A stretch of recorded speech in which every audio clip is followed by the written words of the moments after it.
ప్రియమైన దేవుని పిల్లలారా, మరి ఇక సమయంలో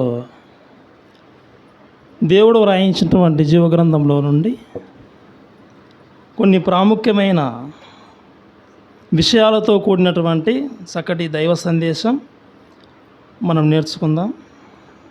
మీకు ముందుగా తెలియజేసిన విధముగా దేవుని ప్రేమ ప్రాణం పెట్టేంతగా ఉంటే, దేవుని ప్రేమ ప్రాణం పెట్టేంతగా ఉంటే నీ ప్రేమ లేదా మన ప్రేమ దేవుని పట్ల ఎలా ఉంది?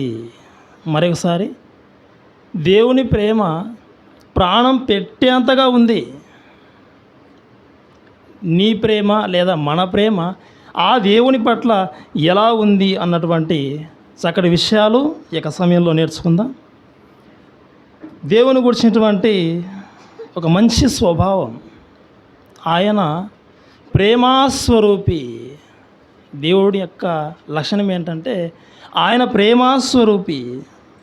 యోహాను రాసినటువంటి మొదటి పత్రిక 4వ అధ్యాయం 8వ వచనం ఒకసారి చూసుకుందాం. యోహాను రాసిన మొదటి పత్రిక 4వ అధ్యాయం 8వ వచనం. యోహాను రాసిన పత్రిక మొదటి పత్రిక 4వ అధ్యాయం 8వ వచనం. దేవుడు ప్రేమాస్వరూపి. ఆయన రూపం ఏంటి? దేవుని యొక్క రూపం ఏంటంటే ప్రేమ. దేవుడు ప్రేమాస్వరూపి.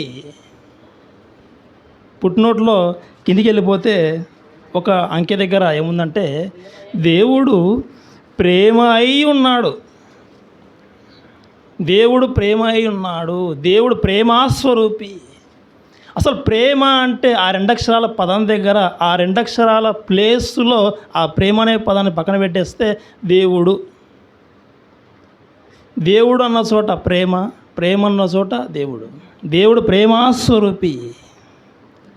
మరొక మాట చూసుకుందాం. యోహాను సువార్త 3వ అధ్యాయం 16వ వచనం. యోహాను సువార్త 3వ అధ్యాయం 16వ వచనం.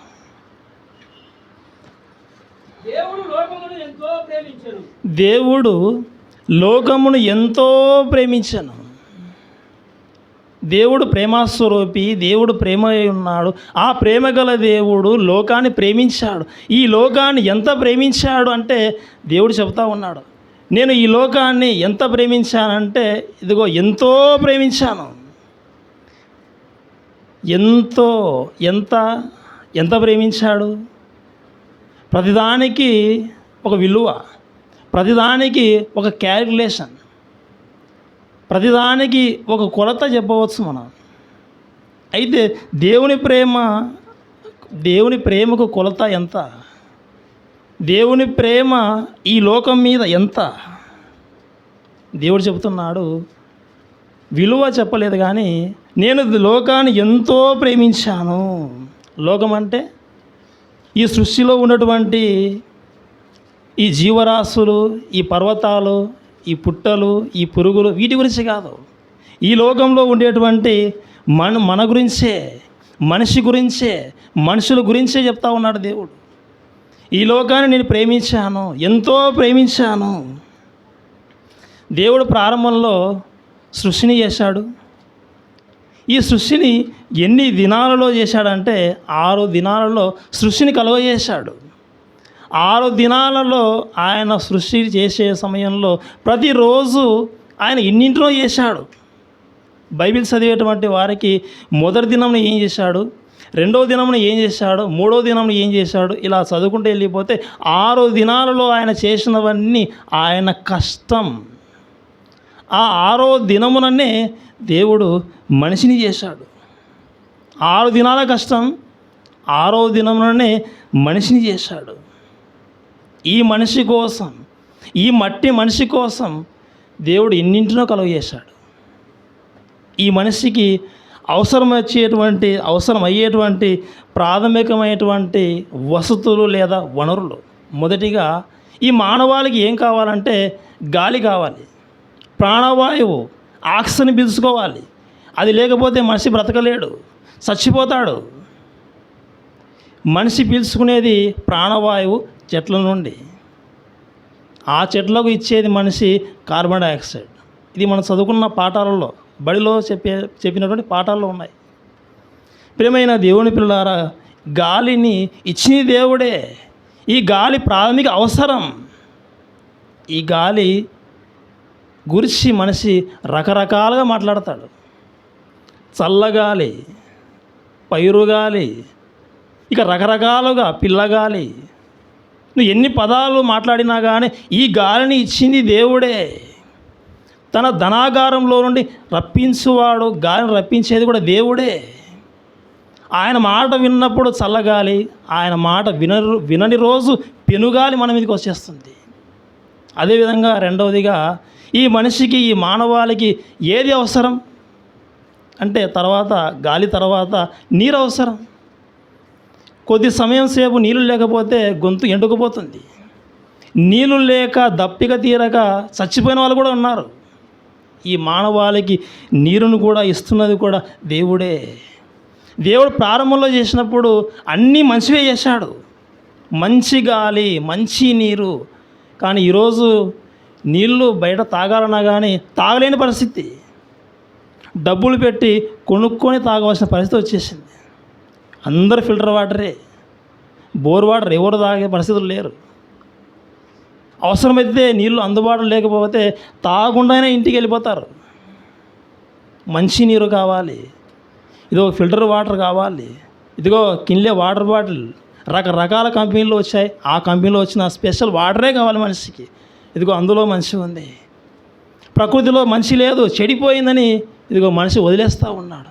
దేవుడు ప్రారంభంలో మనిషిని చేశాడు. ఆ మనిషికి అవసరమన్నీ చేశాడు, చేసినవన్నీ మంచివే. కానీ మనిషి యొక్క మనసు కలుషితం అయిపోయేసరికి ప్రకృతిలో కలుషితం అయిపోయాయి. ఇక మూడవదిగా మనిషికి ఏది అవసరం అంటే ఆహారం అవసరం, భోజనం అవసరం. కొద్దిసేపు ఉన్నా కానీ ఆకలితో ఉండవచ్చు, ఇంకా ఎక్కువసేపు ఉండవచ్చు, తర్వాత ఇంకా ఉండలేడు. కడుపులో ఎలుకలు తిరుగుతూ ఉన్నాయంటాడు, యాక్చువల్గా ఎలుకలు తిరగవు. ఆకలి, సరైన సమయానికి భోజనం అవసరం.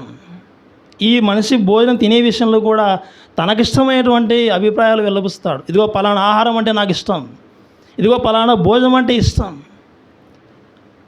ఈ మనుషులు తినేటువంటి ఆహార పదార్థాలలో వారికి ఇష్టమైనటువంటివి చెబుతూ మనుషుల యొక్క అభిరుచులు ఏంటంటే, ఇదిగో కొంతమంది శాకాహారులు, అంటే కూరగాయలు మాత్రమే తింటారు కొంతమంది, వాళ్ళు శాకాహారులు. కొంతమంది మాంసాహారులు, మాంసమే తినగలరు, మాంసం అంటేనే ఇష్టం. ముక్క, అది చికెన్ కావచ్చు, మటన్ కావచ్చు, ముక్క లేనిదే వాళ్ళు తినే ముద్ద దిగదు. ముక్క లేనిదే ముద్ద దిగదు బ్రదర్ నాకు అంటాడు. అంటే వాళ్ళు మాంసాహారులు, మాంసప్రియులు. శాకాహారులు ఉన్నారు, మాంసాహారులు ఉన్నారు, రెండు కలిపి తినే వాళ్ళు కూడా ఉన్నారు. ఏదైనా ఒకటే తినేస్తామనే వాళ్ళు కూడా ఉన్నారు. ఈరోజు మార్కెట్కి వెళ్ళిపోతే మార్కెట్లో ఎన్నో రకాల ఆకుకూరలు ఇవన్నీ చేసిన దేవుడే. గోంగూర కొంతమందికి చాలా ఇష్టం, చచ్చిపోతారు తినకపోతే. కొంతమందికి పడదు, విరోధం, వాళ్ళకు శత్రుత్వం, గోంగూర అంటే వద్దు. ఇక కూరగాయలలో వంకాయ అంటే కొంతమంది చచ్చిపోయేవాళ్ళు, కానీ కొంతమంది వంకాయ అంటే అస్సలు పడదు. నీకు ఏది పడతాదో ఏది పడదో, నీకు ఏది అవసరమో తీసేసుకో. దేవుడు అన్నింటినీ కలుగజేసి సిద్ధపరిచి నీ కళ్ళ ముందర పెట్టేశాడు. నీకు ఏది కావాలో కోరుకో.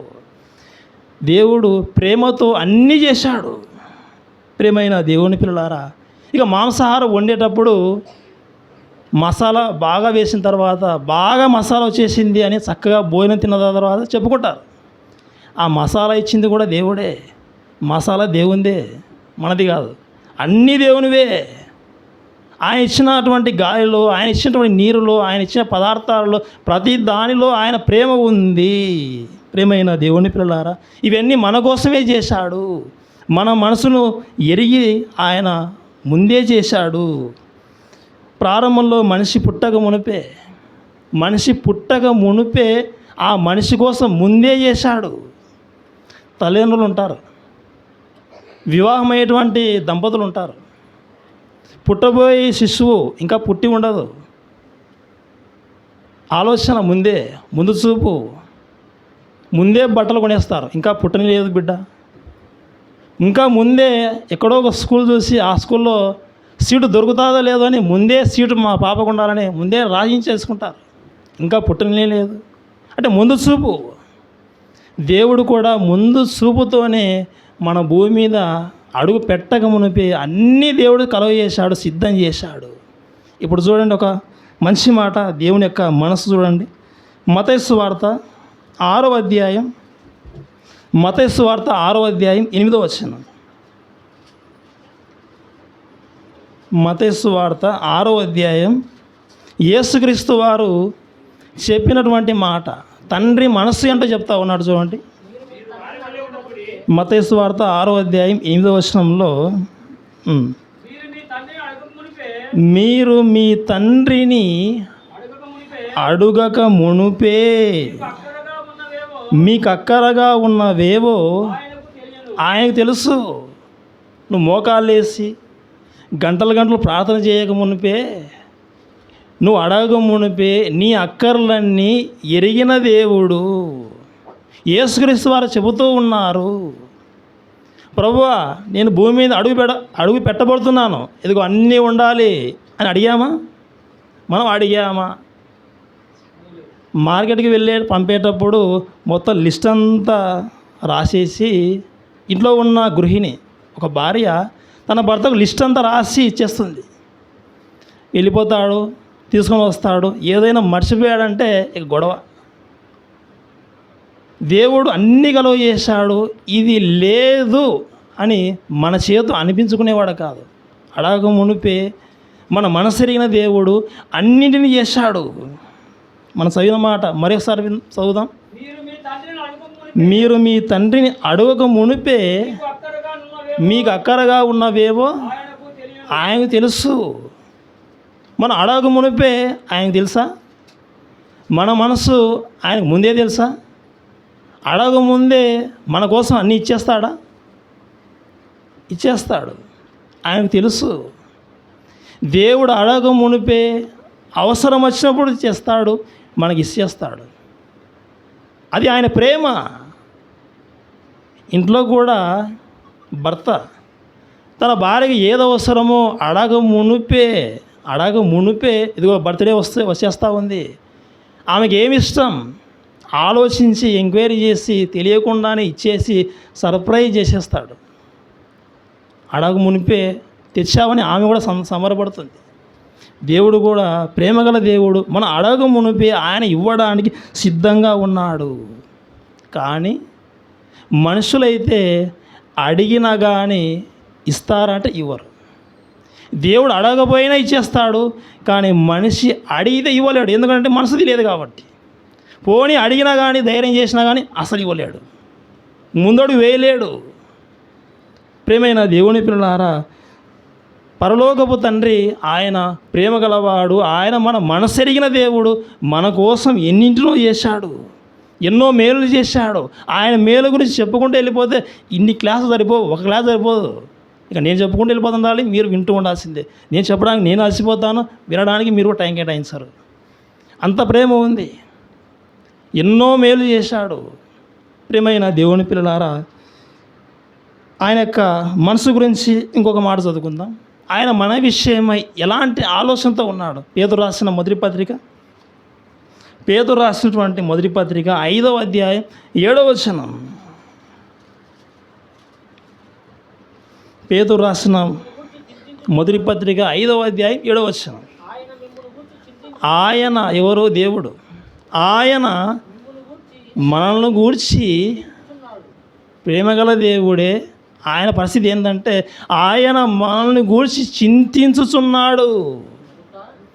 ఆయనకు మన విషయమై చింత, మనకు కూడా చింత. అది లేదు, ఇది లేదు, అవి లేవు, ఇవి లేవు, మనకు ఈ చింత. కానీ దేవునికి ఉండే చింత ఏంటంటే మన గురించి చింత. మనం వేటి గురించో చింతపడితే ఆయన మన గురించి చింతపడతా ఉన్నాడు. వీళ్ళు ఏమైపోతారో, వీళ్ళ బ్రతుకులు ఏంటి ఇలా ఉన్నాయి, ఈ జీవితం మూసిపోయిన తర్వాత వీళ్ళు ఎక్కడికి వెళ్ళిపోతారో వీళ్ళకి ఇంకా తెలియదు, నా గురించి తెలుసుకుంటారో లేదో.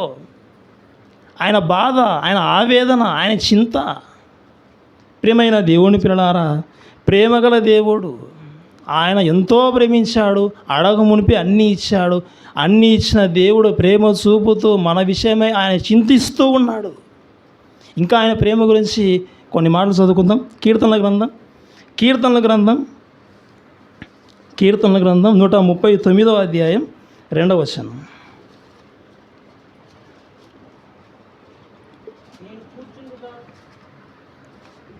కీర్తనల గ్రంథం 139వ అధ్యాయం 2వ వచనం. నేను కూర్చుండుట నేను లేచుట నీకు తెలియను. నేను కూర్చోవడం నేను లేవటం నీకు తెలుసు. ఇంట్లో ఒక పెద్ద కుర్చీ ఉంది, మనకి ఇష్టమైన కుర్చీ ఉంది, దాంట్లో మనమే కూర్చోవాలని ఇష్టపడ్డాం. ఎన్నోసార్లు కూర్చుంటాం, ఎన్నోసార్లు లేస్తూ ఉంటాం. ఆ కుర్చీలో ఎన్నిసార్లు కూర్చున్నామో, ఎన్నిసార్లు తిరిగి లేచామో మనకు తెలియదు. ఈ లెక్కింపంతా రాసుకునేది ఎవరంటే దేవుడే. నేను కూర్చుండుట నేను లేచుట నీకు తెలియను, నీకు తెలిసిపోతుంది. ఇంకా తర్వాత, నాకు తలంపు పుట్టక మునుపే నీవు నా మనస్సు గ్రహించుచున్నావు. ఇంకా నేను ఆలోచించలేదు, ఇదిగో పలానిది అని నేను ఇంకా ఆలోచించలేదు. ఆలోచించక మునిపే, తలంపు పుట్టక మునిపే, ఆలోచన రాకముందే ప్రభువా నా మనసు ఏంటో నీకు తెలుసు, నా మనస్సు నీవు గ్రహించుచున్నావు. ఇంత ప్రేమనా, ఇంత ప్రేమ, ఎంతో ప్రేమ. 5వ వచనం. వెనుకను ముందును నీవు నన్ను ఆవరించి ఉన్నావు. వెనక నువ్వే, ముందు నువ్వే, ఎక్కడికి పోయినా నువ్వే. నా వెనక నువ్వే ఉన్నావు, నా ముందు నువ్వే ఉన్నావు. మనుషులు నా వెనక లేకపోయినా, మనుషులు నా ముందర లేకపోయినా, నా ముందు నా వెనుక ఉండేది నువ్వే. నన్ను ఆవరించావు. ఇది దేవుని ప్రేమ. ఆయన మన వెంట వచ్చేస్తూ ఉన్నాడు. ఆయన మన ముందర వెళ్ళిపోతూ ఉన్నాడు. మనల్ని విడిచిపెట్టిన దేవుడు, మనల్ని ఎడబాయిన దేవుడు. ఇంకా చూద్దాం ఒకసారి. ఈ మాట వింటే కొద్దిగా మీరు ఆశ్చర్యపోవచ్చు, ఆనందించవచ్చు. కొన్ని సందర్భాల్లో భయపడవలసిన పరిస్థితి కూడా వచ్చేస్తుంది. కీర్తనల గ్రంథం 17వ అధ్యాయం 3వ వచనం.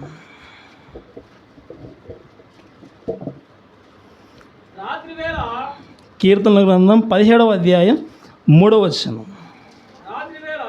రాత్రివేళ నీవు నన్ను దర్శించి నా హృదయమును పరిశీలించితివి.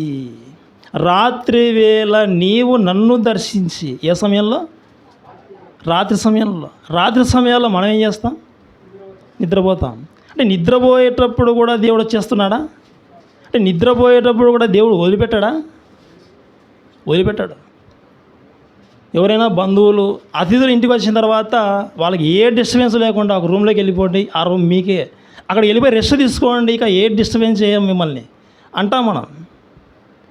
కానీ దేవుడు ఎక్కడికి వెళ్ళిపోయినా, ఒక గదిలోకి వెళ్ళిపోయినా కానీ, ఒంటరిగా ఉన్నా కానీ, అక్కడ నిద్రపోతూ ఉన్నప్పుడు కూడా ఆ సమయంలో కూడా వదిలిపెట్టని దేవుడు.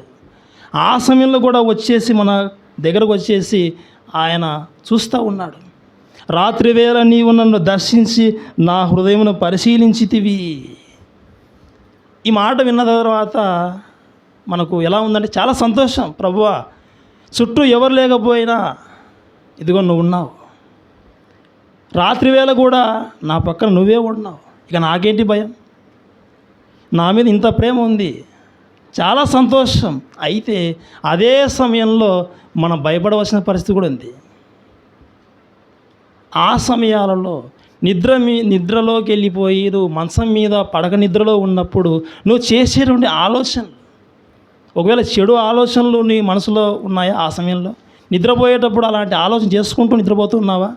జాగ్రత్త. ఆ సమయంలో కూడా వచ్చేసి నీ మనసు ఏంటో చూస్తూ ఉన్నాడు ఆయన. ఆ సమయంలో దేవునికి విరోధమైనటువంటి ఆలోచన చేస్తూ ఉంటే ఇక దేవుడు, ఆయన కోపం రాదా? కోపం వచ్చేస్తుంది. అంటే ఆ సమయంలో కూడా, నిద్రపోయే సమయంలో కూడా, ఒకవేళ కలలో కూడా నీకు ఆలోచన ఇలాంటి తప్పుడు ఆలోచన వస్తాయో, ఆ కలలో వచ్చేటువంటి ఆలోచన కూడా ఆయన పసిగట్టేస్తాడు. ఇదేంటి పీడకలు వచ్చేసింది, ఇదేంటి పాపపు కళ వచ్చేసింది నాకు, ఆ కళ కూడా అది కూడా పట్టేస్తాడు దేవుడు. నేరస్తుడుగా అయిపోతాం, జాగ్రత్త. ఒక విధంగా ప్రేమ ఉంది, ఆ సమయంలో కూడా దేవుడు నా దగ్గరకు వచ్చేసాడా. ఒకవైపు భయం ఉంది, ఒకవేళ నా ఆలోచన సరిగా లేకపోతే దేవునికి చిక్కిపోతాను. తర్వాత మాట చూడండి, తర్వాత మాట అక్కడే అదే వచనంలోని చివరి మాట, నన్ను పరిశోధించితివి ప్రభువా, నా హృదయంలో నీకు ఏ దురాలోచనయు కానరాలేదు. ఒకవేళ కనబడితే దేవునికి చిక్కిపోతాం, దేవునికి దొరికిపోతాం, దేవుని శిక్షకు పాత్రలుగా మనం అయిపోతాం. ప్రియమైన దేవుని పిల్లలారా, దేవుని యొక్క ప్రేమ ఆయన ఎన్నో కలువ చేశాడు, మనకి ఇచ్చేశాడు. మన మనసిరిగిన దేవుడు ఆయన, మన ముందు ఉన్నాడు, మన వెనక ఆయనే ఉన్నాడు, మనల్ని ఆవరించి ఉన్నాడు. కూర్చున్నప్పుడు, లేచేటప్పుడు, ప్రతి సందర్భంలో చూస్తూ ఉన్నాడు. నిద్రపోయేటప్పుడు కూడా ఆయన వదిలిపెట్టలేదు. ఇంకా కొన్ని మాటలు చూద్దాం ఆయన ప్రేమ గురించి. యెషయా గ్రంథం 49వ అధ్యాయం 15వ వచనం. యెషయా గ్రంథం 49వ అధ్యాయం 15వ వచనం. ప్రియులారా,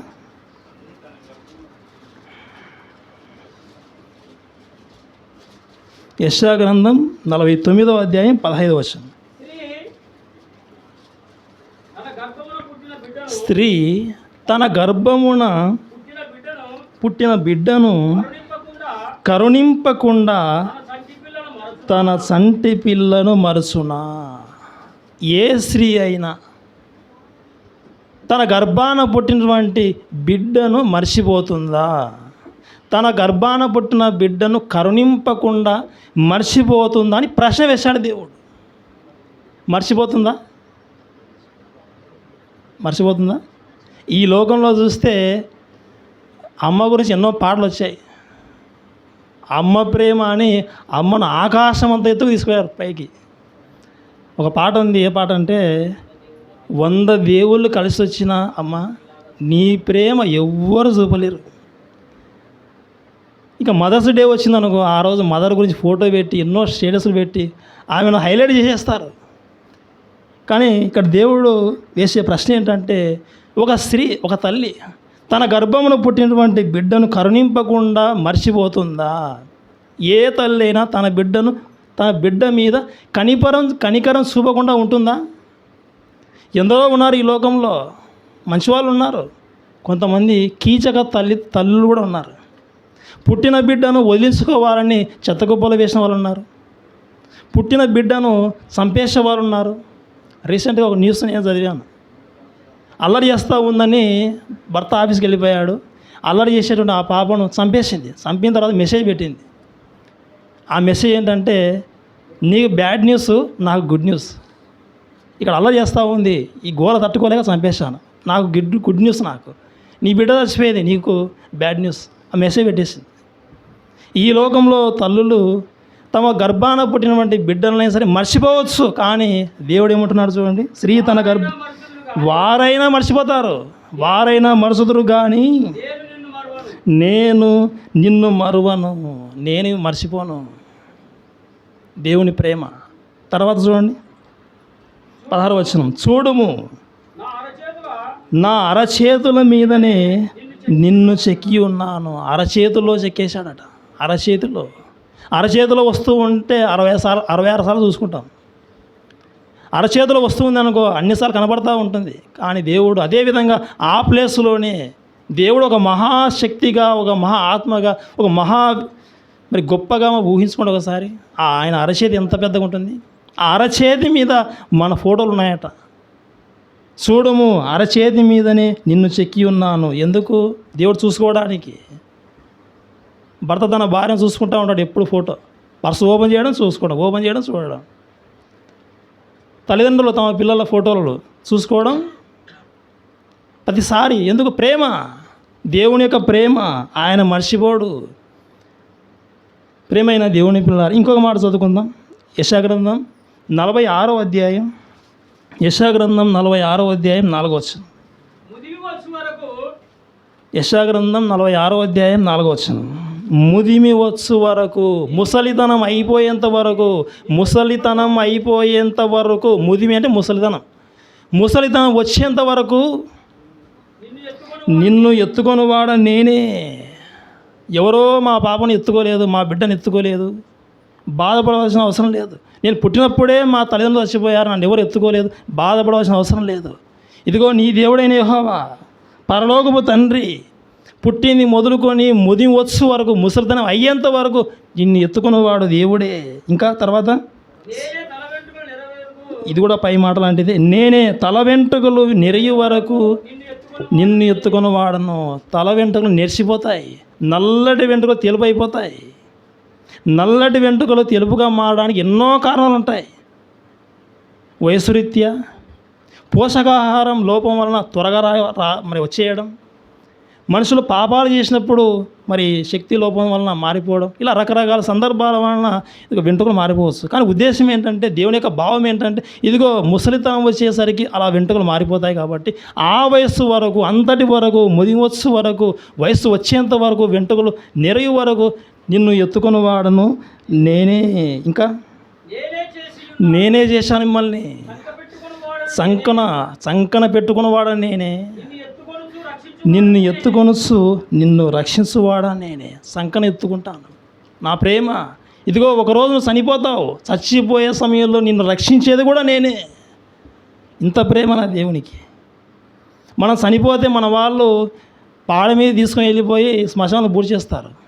కానీ దేవుడు ఆ శరీరం వెళ్ళిపోయి, శరీరం శవం అయిపోయింది, శ్మశానానికి తీసుకెళ్ళారు. కానీ ఆత్మ విషయమై దేవుడు చెబుతున్నాడు, ఇదిగో మీ ఆత్మను రక్షించడానికి నేనే సిద్ధంగా ఉన్నాను, మిమ్మల్ని రక్షించేది కూడా నేనే. ఇప్పటి వరకు చదివిన విషయాలన్నీ దేని గురించి అంటే దేవుని ప్రేమ, దేవుని ప్రేమ గురించే ఇన్ని విషయాలు. ప్రేమైన దేవుని పిల్లలారా, ఆయన మన మీద ఎందుకు ప్రేమ చూపుతూ ఉన్నాడంటే, ఆయన పిల్లలం మనం మన దేవుడైన యెహోవాకు బిడ్డలం కాబట్టే మనకు మన మీద ఆయన ప్రేమ ఉంది. ప్రేమైన దేవుని పిల్లలారా, ఒక ఉదాహరణ మీకు తెలియజేస్తాను. అంటే చాలా సందర్భాలు ఇలాంటివి జరిగి ఉంటాయి. ఒక తల్లిదండ్రులకు ఒక కుటుంబంలో ఇద్దరు చిన్నపిల్లలు ఉన్నారు. చిన్నపిల్లలు ఇద్దరు మగపిల్లలే, అన్న తమ్ముడు ఇద్దరు చిన్నపిల్లలే. అయితే ఆడుకుంటూ ఒక సందర్భంలో ఆ చిన్న పిల్లవాడు ఎక్కడ వెళ్ళిపోయాడంటే, బోరు బావిలోకి వెళ్ళిపోయి బోరు బావిలో పడిపోయాడు. చాలా న్యూస్లు ఉంటాయి ఇలాంటివి, కానీ ఒక న్యూస్ నేను విన్నది చెప్తా ఉన్నాను. ఆ బోరు బావిలో కిందికి వెళ్ళిపోయాడు. తల్లిదండ్రులు వెతికేసరికి ఆ బోరు బావి దగ్గరికి వెళ్ళిపోయేసరికి మూత లేకపోవడం సరికి చెక్ చేశారు, చూశారు. ఆ బోరు బావిలో కేకలు వినపడ్డాయి. ఇదిగో బిడ్డ బోరు బావిలో పడ్డాడు అని ఆలోచనతో చుట్టుపక్కల వాళ్ళు అందరికీ చెప్పేస్తే, ప్రభుత్వం వారికి ఫోన్ చేసేస్తే అందరూ వచ్చేసారు, అధికారులు అందరూ. ఇక త్రవే పని మొదలుపెట్టేశారు. ఏదైనా ఒక మిషన్ పంపించడం కానీ, లేకపోతే ఆ బోరు బావికి పక్కన చుట్టూ మట్టి అంతా తవ్వుకుంటూ వెళ్ళిపోవాలి. అలా లోపలికి వెళ్ళిపోయిన తర్వాత ఆ బోరు బావి పైపు కనబడితే సైడ్ భాగంలోని కట్ చేసి తీయాలని ఆలోచనతో ఎన్ని ప్రయత్నాలు చేసినా కానీ బయటికి తీయలేని పరిస్థితి చేసింది. సమయం గడిచిపోతూ ఉంది. తల్లిదండ్రులు ఏడుస్తూ ఉన్నారు. తమ్ముడు లోపలికి వెళ్ళిపోయాడు కదా, ఇక అన్న ఉన్నాడు, చిన్నపిల్లోడే. నేను వెళ్ళిపోతానమ్మా అంటా ఉన్నాడు. తమ్ముడిని నేను తీసుకొని వస్తాను, నేనే వెళ్ళిపోతాను. తల్లిదండ్రులు ఆలోచిస్తూ ఉన్నారు, నువ్వు వెళ్ళొద్దు, ఇప్పటికే ఒకడు వెళ్ళిపోయాడు, నువ్వు వెళ్ళిపోతే నువ్వు ఇరుక్కోపోతావు, నువ్వు చచ్చిపోతావు, ఒకరిని పోగొట్టుకున్నావు, నిన్ను కూడా పోగొట్టుకోలే. ఇలాంటి ఆలోచనతో ఉన్నారు. ఆ పిల్లవాడి మాటలు విని ధైర్యంతో కూడా ఆ మాటలు విని మరి పెద్దలుగా మీరు వెళ్ళలేరు, ఎందుకంటే బోరువాళ్ళు పట్టరు. మేము వెళ్ళాలంటే మేము సాధించలేకపోతాం, మేము పట్టాం. ఇదిగో చిన్న పిల్లవాడిని బయటికి తీయడానికి ఇదిగో పట్టే విధంగా, చిన్నపిల్లవాడు అన్ననే కదా, ఆ తమ్ముని అన్ననే కదా, వెళ్తా అంటా ఉన్నాడు కాబట్టి మనం దింపేద్దామా అంటే వాళ్ళు భయపడతా ఉన్నారు. ముందే కొన్ని పోగొట్టుకున్నాం, వాడిని తీయని బయటికి, ఈ రెండో వాడిని మళ్ళీ వెళ్ళిపోతే వస్తాడో రాడో, అలా ఆలోచనతో ఉన్నప్పుడు ఏదో ఒక విధంగా మాటలు చెప్పేసి ఒప్పించేసరికి ఇంకా అతనికి తాళ్ళు కట్టేసి దింపారు కిందికి. ఎంతో సమయం తర్వాత బయటికి లాగేశారు, బయటికి తీసుకొని వచ్చాడు. ఇక్కడ విషయం ఏంటంటే, తన తమ్ముడిని కాపాడడం కోసం అన్న త్యాగం చేశాడు. చిన్న వయస్సులోనే ప్రభుత్వం గుర్తించి ఈ చిన్న వయస్సులోనే ఇంత సాహసం చేశాడు. అని ప్రభుత్వం వాళ్ళు ఏం చేశారంటే సాహస బాలుడు ఇతడు సాహసం చేశాడని మరి ప్రశంసా పత్రం ఇచ్చేసి కొంత బహుమతి చేశారు. ఇక్కడ ఈ విషయాలు ఎందుకు తెలియజేస్తూ ఉన్నానంటే తమ్ముడి మీద ప్రేమ. మరి ఈరోజు ప్రపంచవ్యాప్తంగా ఆదాం మొదలుకొని ఇప్పటి వరకు ఎందరో మనుషులు వచ్చేసారు కదా, ఆ లోకంలోని ఈ లోకానికి వచ్చేసాం కదా. వచ్చిన మనమందరం పాపాలు చేస్తూ ఉన్నప్పుడు, అవిధేయులుగా ఉన్నప్పుడు మన పరిస్థితి ఏంటంటే బోరుబావి లాంటి నరకానికి వెళ్ళిపోతాం కంపల్సరీ. ఇలా మనందరినీ ఒక తమ్ముని స్థానంలో మనందరినీ ఒక సమూహంగా ఒక కట్టగట్టి అందరినీ ఒక చోట పెడితే, ఒక తమ్ముని ప్లేస్లో పెట్టేస్తే అన్నగా దిగి వచ్చిన వారు ఎవరంటే యేసుక్రీస్తు వారే.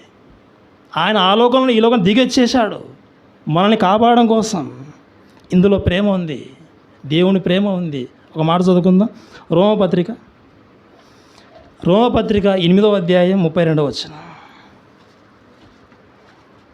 రోమపత్రిక 8వ అధ్యాయం 32వ వచనం. ప్రియులారా, రోమపత్రిక 8వ అధ్యాయం 32వ వచనం. తన సొంత కుమారుని అనుగ్రహించుటకు దేవుడు తన సొంత కుమారుణ్ణి, దేవుడు తన మొదటి కుమారుణ్ణి, ఎవరిని? యేసుక్రీస్తు వారిని. దేవుడు యేసుక్రీస్తు వారిని ఈ లోకానికి మన కోసం పంపించాడు, మన కోసం అనుగ్రహించాడు. తన సొంత కుమారుణ్ణి అనుగ్రహించుటకు వెనుక తీయక. దేవుడు వెనకడుగు వేశాడా? దేవుడు తన సొంత కుమారుణ్ణి మన కోసం ఇచ్చే విషయంలో వెనకడుగు వేశాడా? దేవుడు తన సొంత కుమారుని అనుగ్రహించే విషయంలో వెనుక తీయలేదు, వెనకడుగు వేయలేదు. ఎలా ఉంది మీకు దేవుడి యొక్క స్థితి? ఎలా ఉంది? మిమ్మల్ని కాపాడడం కోసం నేను తగ్గను, మీకోసం ఏమైనా చేయగలను, మిమ్మల్ని ప్రేమించాను, మీకోసం ఎన్నో చేశాను. మీరు మారకపోతే, మీరు అవిధేయులుగా మారినప్పుడు, శిక్షలోకి వెళ్ళిపోయే సమయంలో మిమ్మల్ని కాపాడడానికి అవసరమైతే నా మొదటి కుమారుణ్ణి, జ్యేష్ఠ కుమారుణ్ణి, యేసుక్రీస్తు వారిని మీకోసం పంపించాడు. తన సొంత కుమారుణ్ణి మన కోసం ఇచ్చే విషయంలో, అనుగ్రహించే విషయంలో ఆయన వెనుక తీయలేదు. దేవుడు వెనకడుగు వేయలేదు, దేవుడు తగ్గేదే లేదు. అది విషయం. పుష్ప కాదు, ఇది పరమాత్ముడు. ప్రియమైన దేవుని పిల్లలారా, దేవుడు తన సొంత కుమారుని అనుగ్రహించడానికి వెనకడుగు వేయలేదు. ఇదే స్వభావం ఇంకొక ఆయనకి ఉంది. ఇదే స్వభావం ఇంకొక పాత నిబంధనలో ఒక ఆయన ఎవరంటే అబ్రహాం, నీ కుమారుణ్ణి నాకు ఇచ్చేస్తావా? బలిగా ఇచ్చేస్తావా? అబ్రహాం గారు మాట మరి వెనక తీయలేదు. దేవుడే ఇచ్చిన సాక్ష్యం. ఇదిగో అబ్రహాం, నీ అడగగానే నీవు నీ కుమారుని నాకు ఇవ్వడానికి వెనక తీయలేదు కదా, నువ్వు నాకు చాలా నచ్చావు అని దేవుడు అబ్రహామును విశ్వాసులకు తండ్రిగా చేశాడు. పరలోకపు తండ్రిగా నా స్వభావం నేను వెనకడుగు వేయను, నా కుమారుని చేయను ఈ లోకానికి. నేను అడగగానే నీ కుమారుని నా కోసం ఇచ్చేస్తూ ఉన్నావు. నువ్వు కూడా నాలాంటి స్వభావం గలవాడివి, నువ్వు కూడా తగ్గే స్థితిలో లేవు. అబ్రహాం గురించి కొన్ని సందర్భాల్లో ఆయన రాస్తూ ఏమన్నాడంటే, అబ్రహాము నా స్నేహితుడైన అబ్రహాము దేవునికి స్నేహితుడుగా అయిపోయాడు. స్నేహితులు ఎవరైనా సరే ఇద్దరు ఒకే విధంగా ఉంటారు, ఒకే మనసు కలిగిన వారు ఉంటారు. బాగా తాగుబోతు, అతని స్నేహితులు తాగుబోతులే అంటారు. బాగా చదువుకునే వ్యక్తి స్నేహితులు చదువుకునే వాళ్ళే ఉంటారు. ఒకరి యొక్క స్నేహితులను బట్టి అతని స్వభావం ఏంటో చెప్పగలం. ప్రియమైన దేవుని పిల్లలారా, ఇక్కడ విషయం ఏంటంటే, ఇక్కడికి ఎంతవరకు మిమ్మల్ని తీసుకొని వచ్చాడంటే, దేవుడు ప్రేమామయుడు, ఆయన ప్రేమాస్వరూపి. దేవుడు ప్రేమతో ఎన్నో చేశాడు. చివరికి దేవుడు తన కుమారుని ఈ లోకానికి ఇచ్చేసి, ఆ కుమారుడు ఈ లోకంలో శిలువలో ఆయన మరణించడం జరిగింది. అంటే దేవుని స్వభావం ఏంటి? దేవుని ప్రేమ ఏంటంటే, దేవుని ప్రేమ మన కోసం ఏదైనా చేయగలదు. దేవుని ప్రేమ మన కోసం ప్రాణం పెట్టేంతగా ఉంది. దేవుని ప్రేమ ప్రాణం పెట్టేంతగా ఉంటే, నీ ప్రేమ, మన ప్రేమ ఆ దేవుని పట్ల, ఆ దేవుని మీద ఎలా ఉంది? ఇది ప్రశ్న. దేవుని ప్రేమ మన కోసం ప్రాణం పెట్టేంతగా ఉంటే, ఆ దేవుని పట్ల మన ప్రేమ ఎలా ఉంది? ఇది ప్రశ్న. ప్రేమైన దేవుని పిల్ల, అనొచ్చు. నేను దేవుని ఎంతో ప్రేమిస్తున్నాను మీకేం తెలుసు అంటాం, మనం అనేస్తాం. మరి దేవుణ్ణి ప్రేమించే మనము మరి దేవుని యొక్క మాటలు వినడానికి ఆరాధన సమయానికి ఎలా వచ్చేస్తూ ఉన్నాం? మన జీవితాలను ఒకసారి మనమే పరీక్షించుకుందాం. ఆరాధన సమయం ఎన్ని గంటలకు? మనకు 10 గంటలకు. ఈ 10 గంటల సమయానికి ఉదయం ఎప్పుడు తెల్లవారుతుంది? 6 గంటలకు. మొత్తం మధ్య గ్యాప్ ఎంత ఉంది? 4 గంటలు ఉంది. 4 గంటల సమయం కర్నూలు వాళ్ళ సైడ్ నుండి అక్కడ రావచ్చు, 100 కిలోమీటర్ పైన రావచ్చు మనం.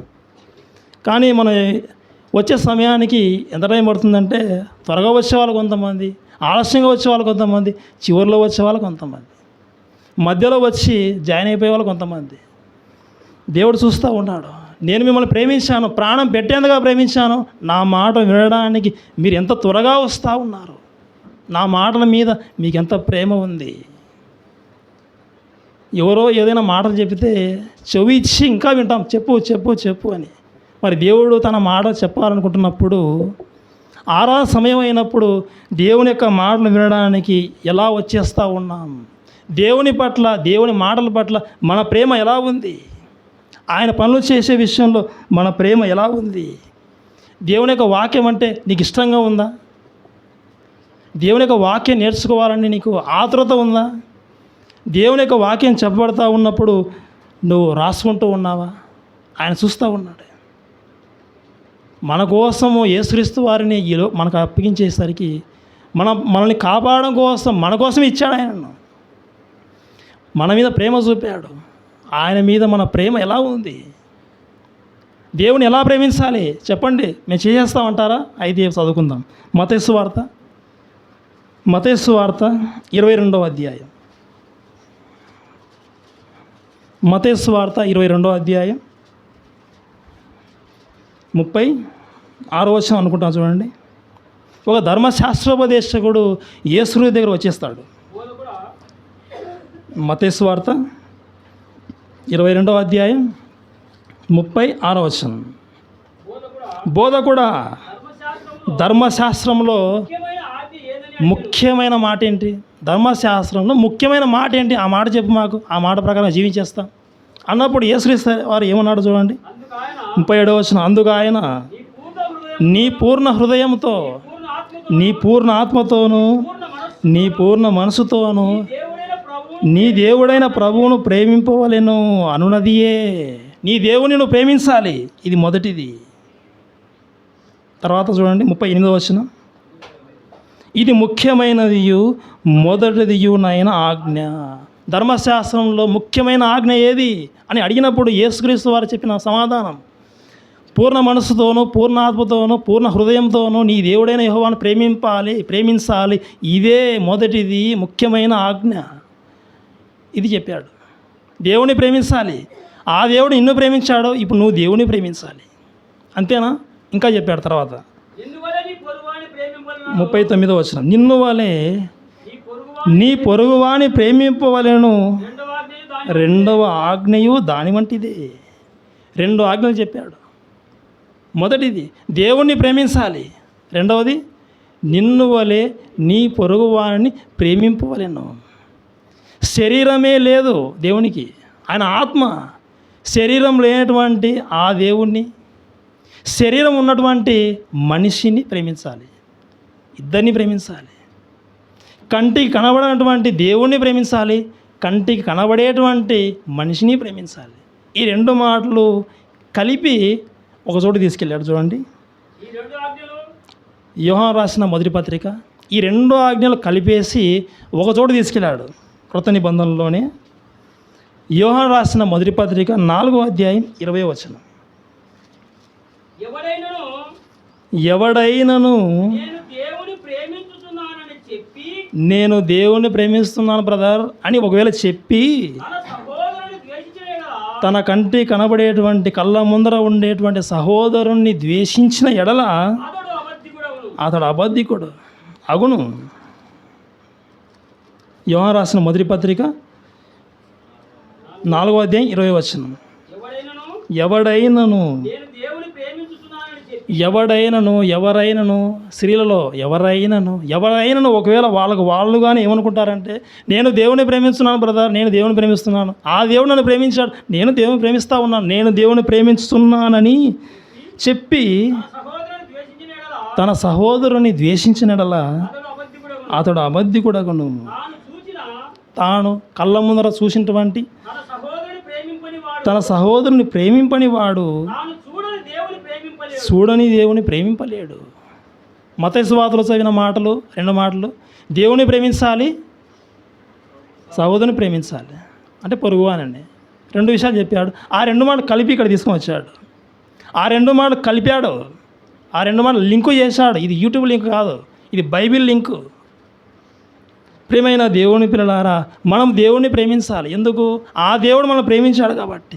దేవుడు మనల్ని ఎంత ప్రేమించాడు, దేవుని ప్రేమ మన కోసం ఎలా ఉందంటే, దేవుని ప్రేమ ప్రాణం పెట్టేంతగా ఉంది. కాబట్టి మనం కూడా మన ప్రేమ దేవుని పట్ల ఎలా ఉంది, దేవుని ఎలా ప్రేమించాలి, దేవుణ్ణే ప్రేమించాలి, తర్వాత సహోదరుని ప్రేమించాలి. అన్నీ అవసరం లేదు, నేను దేవుని ప్రేమిస్తాను, మిగతా వాళ్ళతో నాకు అనవసరం అనుకుంటే కుదరదు. 2 టిక్కు వేయాల్సిందే, దేవుని ప్రేమించవలసిందే, సహోదరుని ప్రేమించవలసిందే. ఒకటి ఫెయిల్యూర్ అయినా ఇంకొకటి ఫెయిల్యూర్ అయిపోతుంది, టోటల్ ఫెయిల్యూర్. దేవుణ్ణి ప్రేమించడం, దేవుని ప్రేమించేసేయాలి, ఆయనకు మొదటి స్థానం ఇవ్వాలి, కంటికి కనబడేటువంటి మనిషిని కూడా ప్రేమించాలి. యేసుక్రీస్తు వారి బోధనలో ఒక మాట ఉంది, ఎవడైనను నన్ను ప్రేమించిన ఎడల నా ఆజ్ఞలు గైకొంటాడు. ఎన్నో ఆజ్ఞలు ఉన్నాయి కదా, ఎన్నో ఆజ్ఞలు దేవుడు రాశాడు కదా. ఒక ఆజ్ఞ మత్తయి సువార్త, మార్క్స్ వార్త 16వ అధ్యాయం 15వ వచనం. మార్క్స్ వార్త 16వ అధ్యాయం 15వ వచనం. ఏం చేయమన్నాడు? మరియు మీరు సర్వలోకానికి వెళ్ళి సర్వ సృష్టికి స్వార్థ ప్రకటించండి. మీరు నన్ను ప్రేమించిన వారైతే, మీరు నా ఆజ్ఞలు గైకొనేవారైతే, ఇదిగో సర్వలోకానికి వెళ్ళి సర్వ సృష్టికి స్వార్థ ప్రకటించండి, నా మాట తెలియజేయండి. మీరు నన్ను ప్రేమిస్తూ ఉన్నారా? అయితే నా మాట తెలియజేయండి, నా మాటలు మీరు చెప్పండి. స్వార్థ ద్వారా, సభలు జరిగించడం ద్వారా మీరు చేసేసేయండి, మీరు చేయండి. ఇదిగో నా కుమారుణ్ణి మీకు ఇవ్వడం కోసం నేను వెనకడుగు వేయలేదు.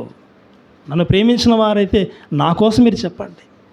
పరిస్థితులు అనుకూలంగా ఉంటాయి, అనుకూలంగా ఉన్నప్పుడు ఇక మీరు చేసేయండి, స్వార్థ ప్రకటించండి. ప్రియమైన దేవుని పిల్లలారా, దేవుని కోరిక ఇదే. దేవునికి ఏదో కోరిక లేదు, దేవునికి ఏదో తెచ్చిపెట్టవలసిన అవసరం లేదు. ఆయన మాటలు తెలియని వారికి తెలియజేయాలి, బైబిల్ లేని వారికి బైబిల్స్ ఇవ్వడం, దేవుని యొక్క మాటలు అర్థం కాని వారికి అర్థం చేయించే విధంగా ఒక సందర్భం గురించి వ్రాయించి వారికి ఇవ్వడం, వినిపించడం. మరి ఆపదలో ఉన్న వారిని ఆదుకునే విధంగా, ఆకలిగా ఉన్న వారికి ఆహారం పెట్టే విధంగా, దప్పికొన్న వారికి నీళ్ళు ఇచ్చే విధంగా, అనారోగ్య పరిస్థితుల్లో ఉంటే వైద్యం అందించే విధంగా, మెడిసిన్స్ అందించే విధంగా మీరు ఏం చేయగలరో, ఏ సత్కారం చేయగలరో, ఏ పని చేసినా కానీ దేవుని నామం పేరిట చేయాలని దేవుడు సెలవిస్తూ ఉన్నాడు, తెలియజేస్తూ ఉన్నాడు. ఇలా చేయాలంటే ఖర్చు అవుతుంది, ఇలా చేయాలంటే కష్టం పెట్టవలసిందే. దేవుని కోసం, సువార్త కోసం మీరు ఇచ్చేటువంటి కష్టం ఊరికే వస్తుందా?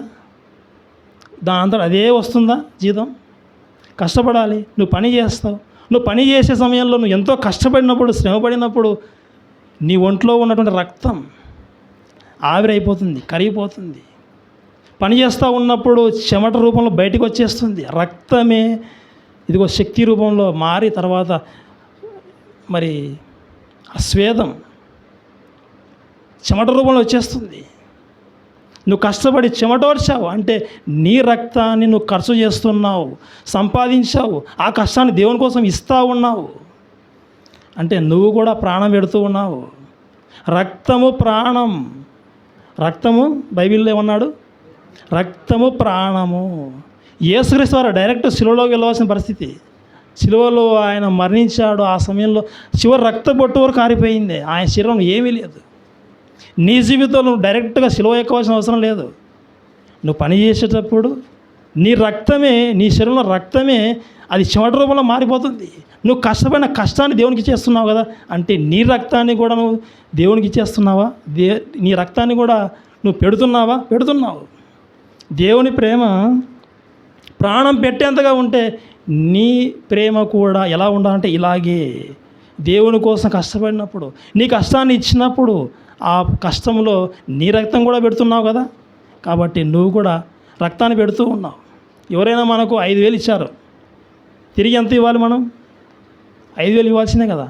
ఒక 2,000 నా దగ్గర ఉంటుంది, ఇక 3,000 అడ్జస్ట్ అయిపో అంటే కుదురుతుందా? దేవుడు ప్రేమించి మన కోసం ప్రాణం పెట్టాడు. మనం కూడా తిరిగి ఆయన కోసం అవసరమైతే ప్రాణమే పెట్టవలసిన అవసరం ఉంది. ఒక మాట చెప్పాడు చివరిగా, ఈ మాట చదివిస్తాను. యోహాను పత్రిక 3వ అధ్యాయం 16వ వచనం. యోహాను పత్రిక 3వ అధ్యాయం 16వ వచనం చివరి మాట. ఆయన యోహాను పత్రిక 3వ అధ్యాయం 16వ వచనం. ఆయన ఎవరు? ప్రాణం పెట్టింది ఎవరు? దేవుడా, కుమారుడా? కుమారుడు యేసుక్రీస్తు వారు. చాలామంది ప్రార్థన చేసేటప్పుడు ఏమంటారంటే, తండ్రి నా కోసం ప్రాణం పెట్టినావు. తండ్రి కాదు పెట్టింది, యేసుక్రీస్తు వారు, కుమారుడు. తన కుమారుణ్ణి అనుగ్రహించాడు మన కోసం. ఆ కుమారుడే ఈ లోకానికి వచ్చి శిలువలో మరణించాడు. యేసుక్రీస్తు వారే ప్రాణం పెట్టాడు. ఆయన అంటే యేసుక్రీస్తు వారు మన నిమిత్తము శిలువలో తన ప్రాణం పెట్టెను గనుక దీని వలన ప్రేమ ఎట్టిదని తెలుసుకొనుచున్నాము. ప్రేమ అంటే ప్రాణం పెట్టడం. ప్రేమ అంటే ప్రాణం పెట్టడం, ప్రాణం తీయడం కాదు. ఈరోజు ప్రేమికులు ఉన్నారు, ప్రేమిస్తావా అని వెంటబడతాడు, ప్రేమించకపోతే ప్రాణం తీసేస్తాడు. ప్రేమించడం అంటే ప్రాణం తీయడం కాదు, ప్రేమించడం అంటే ప్రాణం పెట్టడం. ఇది దేవుడు నేర్పిన సత్యం. ప్రేమైన దేవుని పిల్లలారా, యేసుక్రీస్తు వారు మన కోసం మన నిమిత్తం ప్రాణం పెట్టాను కనుక దీని వలన ప్రేమ ఎట్టిదని తెలుసుకొనుచున్నాం. ప్రేమ అంటే ఇదా? ప్రేమ అంటే ప్రాణం పెట్టాలా? ప్రేమ అంటే ఈ పొరుగువానికి కీడు చేయకూడదా? ప్రేమ అంటే మర్యాదగా నడుచుకోవాలా? ప్రేమ అంటే డంబంగా ప్రవర్తింపకూడదా? ప్రేమలో దీర్ఘశాంతం ఉండాలా? ప్రేమలో ఓర్చుకోవాలా? ఓర్చుకోవాలి, ప్రాణం పెట్టేయాలి అవసరమైతే. ఆయన మన కోసం ప్రాణం పెట్టాడు కాబట్టి ఇప్పుడు మనం ఏం చేయాలి చెప్పాడు. మనము కూడా సహోదరుల నిమిత్తము మన ప్రాణములను తప్పించుకోనికి లేదు, మన ప్రాణములను పెట్టబద్దులమై ఉన్నాం. మీరు కూడా పెట్టవలసిందే. ఆయన ప్రాణం పెట్టాడు, మనం ప్రాణం పెట్టవలసిందే. యేసుక్రీస్తు వారి శిలువలో ఆయన మరణించాడు. మనం డైరెక్ట్గా శిలువ ఎక్కమని చెప్పలేదు, కానీ ఆ శిలువలో శ్రమలు ఉన్నాయి. దేవుని కోసం నువ్వు జీవిస్తూ ఉన్నప్పుడు నీ జీవితంలో శ్రమలు, ఆ శ్రమలు వచ్చినా కానీ నువ్వు దేవుని విడిచిపెట్టకుండా శ్రమపడి నువ్వు నీ కష్టాన్ని దేవుని కోసం ఇవ్వడం, శ్రమపడుతూ దేవుని కోసం నువ్వు దేవుని కార్యక్రమాన్ని చేయడంలో నీ పని పాత్ర నువ్వు పోషించడం, ఇలా చేస్తే, ఇలా ఉంటే నువ్వు పరలోకానికి చేరుకుంటావు. ఏది ఊరికే రాదు, కష్టపడితేనే అన్నీ వస్తాయని తెలుసు. మరి పరలోకం కూడా ఊరికే రాదు, కష్టపడాలి. సహోదరుల కోసం సువార్త చెప్పే విషయంలో కష్టపడాలి. ఈ సందర్భాల్లో మన రక్తం ఆవిరైపోతూ ఉంటుంది. ఆయన మన కోసం ప్రాణం పెట్టాడు కాబట్టి మనం కూడా మన కోసం ప్రాణం పెట్టబద్దులమై ఉన్నాం. ఇప్పుడు మరొకసారి టైటిల్ చెప్తాను. దేవుని ప్రేమ ప్రాణం పెట్టేందుగా ఉంటే, ప్రాణం పెట్టాడు యేసుక్రీస్తు వారు. మనము దేవుని పట్ల ఎలా ఉన్నాం? ఏమైనా చేయగలుగుతున్నామా? ఏదైనా ఒకటే, నీ కోసం ఏదైనా చేసేస్తాను అనే విధంగా నువ్వు జీవిస్తున్నావా? ఎలా ఉన్నావు? వెనకడుగు వేస్తున్నావా? ముందడుగు వేసి వెళ్ళిపోతా ఉన్నావా? ముందడుగు వేస్తే దేవుని కోసం నీకు ముందు ఉంది మరింత మంచి కాలం. ప్రియమైన దేవుని పిల్లలారా, ఇక విషయాలు మీకు అర్థమయ్యాయని ఆశిస్తూ ఉన్నాను. చిన్న ప్రార్థన చేసుకుందాం, మీ కార్యక్రమాలకి వెళ్ళిపోదాం. ప్రార్థన. మహోన్నతుడు అయిన మా యొక్క తండ్రి, నీ యొక్క పరిశుద్ధమైన ఉన్నతమైన నామం బట్టి నీ యొక్క ప్రియకుమారుడు మా రక్షకుడు యేసుక్రీస్తు ద్వారా కృతజ్ఞతలు తెలియజేసుకుంటున్నాము ఆయన. ఇదిగో తండ్రి, మీరు ఎంతో ప్రేమించారు. నీ కుమారుణ్ణి, మా రక్షకుడైనటువంటి యేసుక్రీస్తు వారిని ఇచ్చే విషయంలో వెనుక తీయలేదు నాయన. మా కోసం ప్రాణం పెట్టేంతగా ప్రేమించారు. మేము కూడా మా సహోదరుల నిమిత్తం నశించిపోతూ ఉన్నటువంటి యొక్క సమాజాన్ని కాపాడే విషయంలో అవసరమైతే మా ప్రాణాలను కూడా పెట్టేంతగా నిన్ను ప్రేమించే విధంగా మమ్మల్ని బలపరచమని, మేమందరం ఒక్కటిగా ఉంటూ ఏక మనస్సు, ఏకభావం, ఏక తాత్పర్యం కలిగి నీ స్వార్థ పని జరిగించి పరమందు ఉన్నటువంటి నేను సంతోషపరిచి నువ్వు ఉన్నటువంటి ఆ లోకాన్ని మేము చేరుకునే విధంగా మాకు సహాయం దయచేయమని, ఈ జీవితం ముగిసిన తర్వాత నిత్య రాజ్యంలోకి మమ్మల్ని చేర్చుకొనమని ఈ ప్రార్థన నీ ప్రియకుమారుడైనటువంటి యేసుక్రీస్తు ద్వారా అడిగి వేడుకొనుచున్నాం తండ్రి. ఆమేన్.